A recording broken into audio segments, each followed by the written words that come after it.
Kung inaakala mo na jogging lamang ang the best na cardio ninyo, teka muna, may sasabihin ako sa iyo. Alam nyo ba na maaari po kayong mag-HIIT or high intensity interval training sa loob ng 5 minuto at mabuburn pa po natin ng mas mabilis ang ating mga calories. Pwedeng sumabak ng around 20 seconds of burpees, 10 seconds ng rest, pagkatapos 20 seconds ng mountain climbers, tapos 10 seconds ng rest at i-repeat pa ng 3 rounds ito. Sa loob lamang ng 5 minuto, matatarget mo na ang iyong buong katawan. Meron kang core, meron kang legs, meron kang arms, meron kang lungs. Sa iyong jogging naman, steady pa rin naman ito pero mas mababa yung intensity. Ang research po, sinasabi din na epektibo din naman po sa pagbaburn ng fat at metabolismo ang HIIT kapag regular o kahit naman 3 times a week lamang. Pero paalaala, hindi healthy kung palagi kang sobrang biglang mataas ang intensity kung hindi ka pa sanay. Kaya naman bago po kayo mag-HIIT, mag-warm up muna po kayo, maglakad, mag-arm swings para naman hindi kayo ma-strain. Pwede nyo pong gawin ito sa bahay. Sabay tingin sa alarm clock or sa phone niyo. Hindi mo kinakailangan ng treadmill o ng weights. Perfect siya kapag pressed sa oras. Pero again,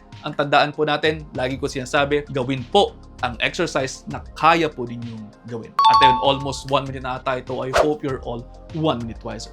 Pakipusuan kung may natutunan and I'll see you next time. Ingat!